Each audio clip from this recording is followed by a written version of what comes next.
to awaken from the illusion is then to undergo a radical change of consciousness with regard to one's own existence. It is to cease being under the impression that you are just poor little me, to find out who you really are, or what you really are, behind the mask.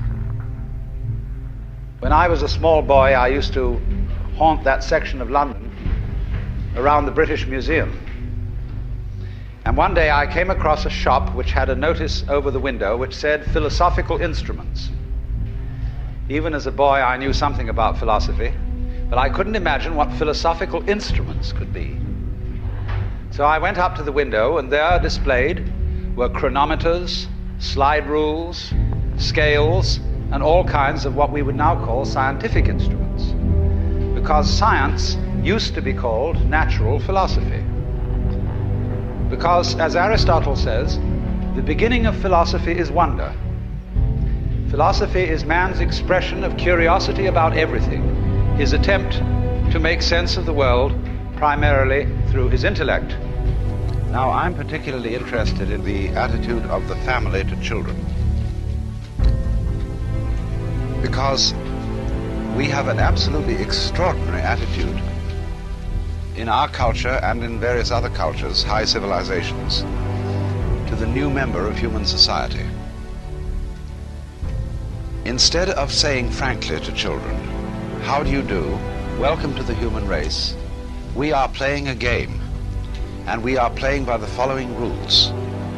We want to tell you what the rules are so that you'll know your way around, and when you've understood what rules we're playing by, when you get older, you may be able to invent better ones." But instead of that, we still retain an attitude to the child that he is on probation. He's not really a human being. He's a candidate for humanity. And in just this way, we have a whole system of preparation of the child for life, which always is preparation and never actually gets there.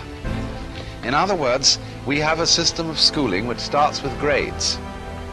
And we get this little creature into the thing with a kind of, "Come on, kitty, kitty, kitty," and we get it always preparing for something that's going to happen. So you go into nursery school as preparation for kindergarten. You go into kindergarten as preparation for first grade. And then you go up the grades till you get to high school. And then comes a time when maybe if we can get you fascinated enough with this system, you go to college. And then when you go to college, if you're smart, you get into graduate school and stay a perpetual student and go back to be a professor and just go round and round in the system. But in the ordinary way, they don't encourage quite that. They want you after graduate school or after graduation, commencement as it's called, beginning, to get out into the world with a capital W. And so you know, you've been trained for this and now you've arrived. But when you get out into the world at your first sales meeting, they've got the same thing going again, because they want you to make that quota.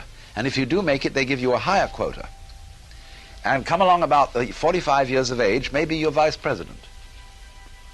And suddenly it dawns on you that you've arrived.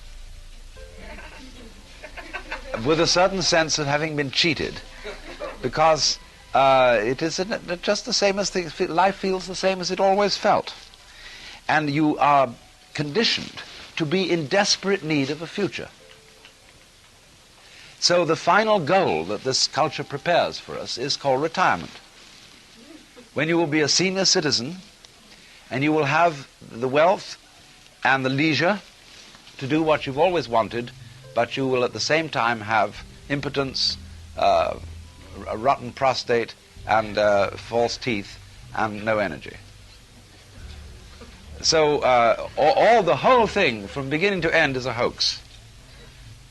And furthermore, some other aspects of the hoax, just for kicks. You are involved, by and large, in a very strange business system which divides your day into work and play. Work is something that everybody does, and you get paid to do it because nobody could care less about doing it. In other words, it is so abominable and boring that you can get paid for doing it. And the object of doing this is to make money. And the object of making money is to go home and enjoy the money that you've made. When you've got it, you see, you can buy pleasure. And this is a complete fallacy. Money never can buy pleasure, because all pleasures depend upon not putting down a symbol of power, money, but upon disciplines. In other words, now in Sausalito, where I live, we have pier after pier full of fine boats, motor cruisers, sailing boats, all sorts of things, which nobody ever uses, because they've been bought on the falling for the ad line that if you buy this thing, you will have pleasure, you will have status, you will have something or other. And then they spend the evening looking at an electronic reproduction of life, which is divided from you by a glass screen. You can't touch it, you can't smell it. Then you look at this thing, and you have a strange feeling, you see, that the whole procession of grades that was leading to something in the future, to that goody, that gorgeous, voluptuous goody that was lying at the end of the line, it never quite turns up. What I am saying is that making plans for the future is of use only to people who are capable of living completely in the present. Because when you make plans for the future and they mature, if you can't live in the present, you are not able to enjoy the future for which you have planned. Because you will have in you a kind of syndrome, whereby happiness consists in promises and not in direct and immediate realizations. We condition the child in a way that sets the child a life problem which is insoluble, and therefore attended by constant frustration. And as a result of this problem being insoluble, it is perpetually postponed to the future, so that one is educated to live in the future, and one is not ever educated to live today. And that you are not something that comes into this world on probation and doesn't really belong. This is, you see, the attitude that we foster in the child. But that you are something not that comes into the world, but comes out of it. In the same way as a flower comes out of a plant, or a fruit comes out of a tree. That you are an expression, you as a human being are a symptom of nature. And that you really belong there, and that furthermore, your actual self, what is finally and fundamentally you, is not a separate and lonely part of the world, but the real you is the world itself, everything that there is, expressing itself as this particular organism here and now, and of course as you look across the room, as all these other organisms in their here and now. We are all raised from the same sun.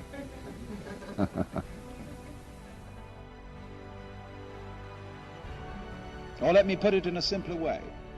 Supposing that every night you could dream any dream you wanted to dream, what would you do?